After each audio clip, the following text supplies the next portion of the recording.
I don't want to say there's no excuse not to, but there's no excuse not to travel if you really want to. Actually, just starting is the hardest. Making that decision is the hardest thing to do. Video gives us a chance to be heard, a stage to be seen. It accumulates more than 7.5 million subscribers and more than 5 billion views on YouTube. This is the Unify podcast by Unilingo. One day, he decided to move from Wisconsin and vlog his adventures on different cities around the world. He's a YouTube creator with almost 1.4 million subscribers. We're talking about Collin Rodefer, better known as Collin Abroadcast. Collin, thank you for being here. It's a pleasure to meet you. My pleasure.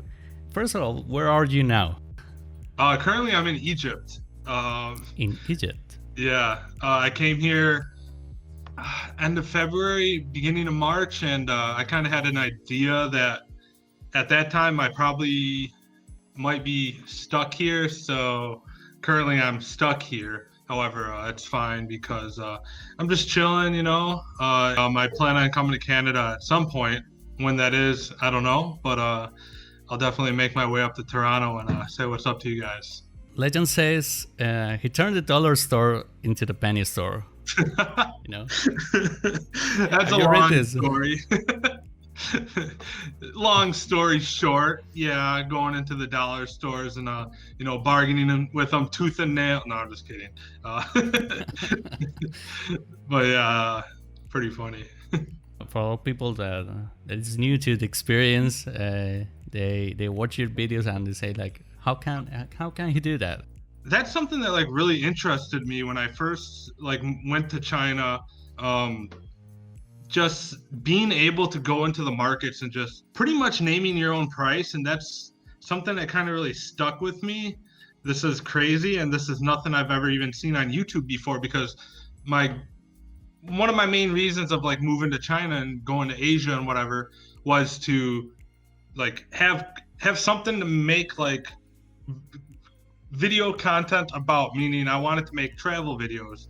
And when I realized that, I was like, you know what, there's nothing really like this on YouTube, and I enjoy doing this. And I think in the form of playlists or series, it's I can make a series out of this where each market I go to is a different experience all around, because I'm interacting, this is real life. I'm interacting with the real local people of each one of these countries.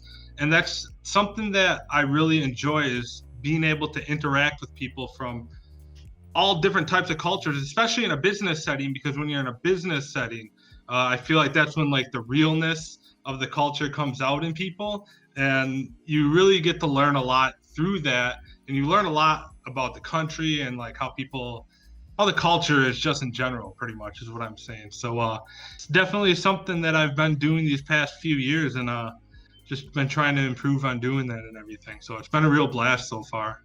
Typically, I've never bargained in my whole life, except for maybe online, when I used to maybe buy stuff on eBay.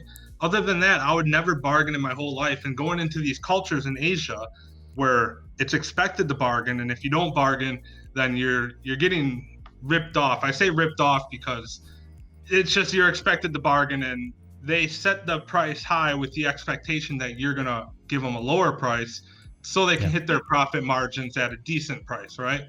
Yeah, but it's a different experience, you know. Yeah. The idea that they expect some kind of expect that negotiating aspect of the conversation. Mm-hmm. Yeah, I like it. It's enjoyable. Actually, I experienced some of that too as well in these other in these Asian cultures. That's one thing I meant to say was each culture bargains. They bargain, but they have a little different way they do business. So that's what I enjoy about it, is each culture I kind of get a little insight about how they do business, because it's not all the same. You can't group all the countries into one bargain culture. Everybody does business their own way. So if I go to Colombia, man, I'm gonna have to get some tips from you and get Sure. the inside scoop. Yeah. Sure, let me know. I'll let you know. All right, cool. What's your favorite market? I mean, we're talking about popular markets. What's your favorite market in Asia? Okay, I'm gonna say my favorite markets are in China. So I'm gonna base it on country, because if we want to say like the market overall, I would say Istanbul, Turkey, because it's just like a beautiful market. However, I enjoy the bargaining in China far more than I did in Istanbul, because in China it's just like it's game on in China. Like everybody, we both know it's a game, and we're there to get the best price for each one of us, right?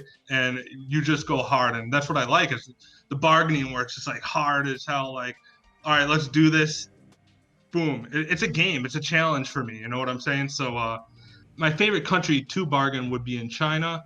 My favorite market overall, based on just how beautiful and the history of it, would be Istanbul, Turkey, the Grand Bazaar. That's great. I mean, the architecture is amazing, right there.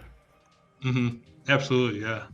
What made you decide to live abroad and start vlogging? Around like 2013 was when I kind of had this idea where I was like, I've always wanted to travel, and a good way to have content that's always fresh and new to me, because I'm experiencing something new as I travel all the time, would be to make travel videos, right? And so it kind of dawned on me. I was like, you know what, I can do this. And then it was just like, after I thought about this, right after this happened, I stumbled across this article talking about how to make a living in China, or just in Asia in general. Basically, it was how to you can teach in Asia as a foreigner and make really good money with minimal hours. And like that whole formula was like the perfect setup to where I can work a job where I don't have to work as much as I'm currently working, and then live in a country that the cost of living isn't as high. Plus, I'm getting paid more than I am back home in USD anyways, because I was just working random odd jobs that I didn't really like, right?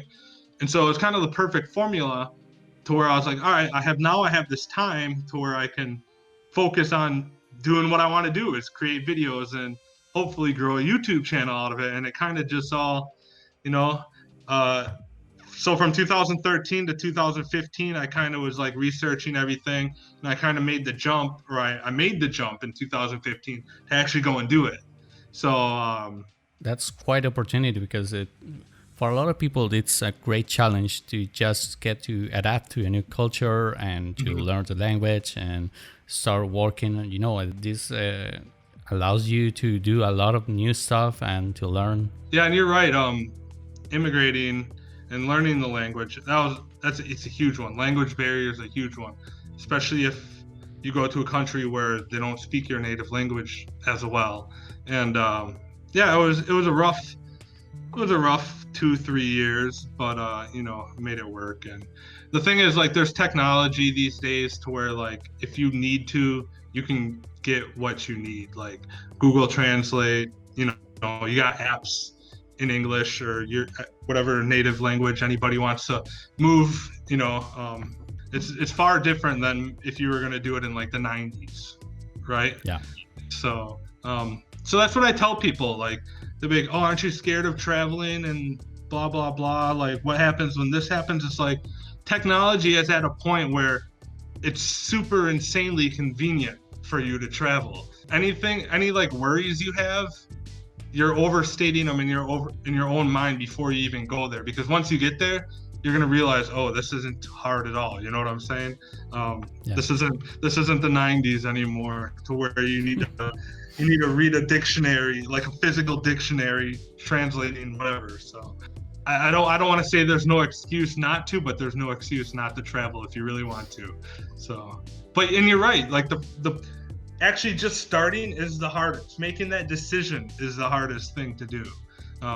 Once you get over that, and once you get to the place you are, then it's easy. Yeah, around that you're working there. I've seen some of your videos are very popular on Sina Weibo. Mm-hmm. What's your take on that? Have you engaged with your Chinese audience? No, no, because Not really. Yeah, Chinese social media is far different. First off, like, I don't know much Chinese. Like, I can speak a little Chinese. I never learned to like write or talk. For me to engage with that audience would be insanely difficult. Like the Chinese side of it was kind of like maybe like a bonus. However, it's not a bonus because all my content just gets stolen anyways and uploaded, stolen, subtitled, and then uploaded to the Chinese platforms. And the thing with that is like, there's really nothing you can do. Like this is what happens to a lot of like YouTubers, foreign YouTubers in China, is that their content gets stolen, subtitled, and then uploaded, and nobody cares. Like if I were to like go to their platforms, it's not like the West, it's not like YouTube where you can file a copyright complaint. Like you could, but chances are getting taken down, probably not, because China doesn't abide by, you know, like copyright laws and everything like that. It's a matter of access. At the end of the day, they want to adapt this material, and yeah, that's happening with a lot of channels. They're getting popular actually in Chinese social media, and their original creators they don't know how to react, and they are like, okay, when did that happen? Why is people recognizing me? Yeah. This one. Oh, yeah, that's funny. You? This is you? No, that's not me. It's not you take this. No. But it's bargain the price. You know, sometimes with the bargain. Do people recognize you? I mean, in markets, and they tell you, oh man, turn up your camera. Yeah, we know who you are, right? Yeah, I had to do that. So my last time I went to China was last September. I went there with another YouTuber, and we collabed. And I had to go undercover because the market we were going to was the market that got really popular in China a year and a half prior. So I ended up putting like a hat on, glasses on. I grew out my beard, and yeah, we went back and bargained and did it all over again. But yeah, I don't get recognized by like the Chinese audience in China. The most places I get recognized are in markets outside of China, and it's usually because somebody watched one of my videos, or somebody wanted to go to that market, so they Googled or YouTubed blah blah blah market in this country, and then mine popped up, and then if they see me, they're like, hey, I just watched your video. So yeah, I don't really get noticed by the shopkeepers. I think maybe like once or twice I ever have, but yeah. And have you ever had any heated discussion when bargaining? It's a play, you know, it's a game. They're acting like they're angry to kind of get, or not even kind of, to get you off balance so you give in easier. So there's a couple videos. One of the most famous videos or interactions is this Chinese lady just screaming at me about buying a pair of Jordans. And I'm just sitting there like, what are you doing? Like, I just asked you the price of the Jordans, because like she's like, do you want to buy or do you not want to buy? Why are you asking me the price? I'm like, because I want to buy, but like you're yelling at me. And then the thing is, like, I look away because like some guy behind me starts talking, so I look away, but my camera's still facing her, and I didn't realize this as I was filming it. But when I went back to go edit the footage, as soon as I look away, she starts smiling like smugly about the whole situation. So it's like, it's just a little tell like that where it's like, yeah, this is not like real anger. This is all acting, and, you know. Yeah, she was celebrating her victory, right? Pretty much, yeah. She didn't get the victory though. So I'm glad. Yeah. Hong Kong, Beijing, or Shanghai, and why? Oh my God. This is a really hard question, because all three cities like have their own different vibe to them. And I've spent a good amount of time in each of them. So I'm going to say Beijing's the last, although by saying Beijing's the last is not really much, because Beijing, I love the city. I'm going to say Hong Kong number 2, because probably because more people speak English there, and it's just a more easier lifestyle there because of that. and it's got a cool, like Hong Kong's got a super cool vibe. As soon as you cross the border from Shenzhen to Hong Kong, you can tell the difference greatly. It's immense. But I'm gonna say Shanghai because Shanghai was my first city that I've ever visited or I've ever went to outside of America, and that was the city I touched down in to start this whole journey. So ever since that day was when my journey started, and I remember just spending like, it was quite I'm gonna say magical time because it was my first time ever leaving the United States. So Shanghai, Hong Kong close seconds, and then Beijing another close third, I guess you can say. Collin, what are you working on right now? Because you are in Egypt, right? Yeah, right now I'm working on I'm doing something different because of the circumstances we're in. I mean, I do have an Egypt video filmed almost to completion right now, which I filmed actually back in March before this whole thing. However, I feel like I just don't feel right releasing it during this time. So I want to wait on that, releasing it. But currently I'm working on however, I'm going to do like a top 10 video of like the greatest or my best bargains, or not even my best, just my favorites. And I'm going to go through each of them and explain like why I got a price for what I did, explain some like tactics on bargaining, like about like the human psychology, the interactions I'm doing it with them. I'm excited for it because I feel like this might be something that a lot of people have been wanting. Yeah, other than like the videos, I'm working on a new website and everything too, which I'll be getting up next week when I release the video. And with that, it's going to be a lot about the markets. What I hope to expand upon is the reason I kind of got this idea was all the things that, like, obviously there's an overabundance of, oh, you need to go to this beach, that beach, this temple, whatever, right?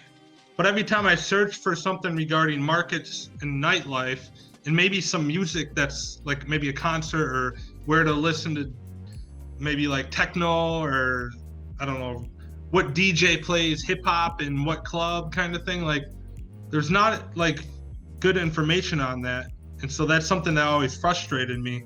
So I feel like that's like a big thing that I can bring to the table when it comes to travel, travel guides and, just the website in general. So I'm hoping to solve that problem. Hope to see your site go live. I appreciate it. Yeah, appreciate that. Thank you so much, Collin, for being with us and to share your experiences.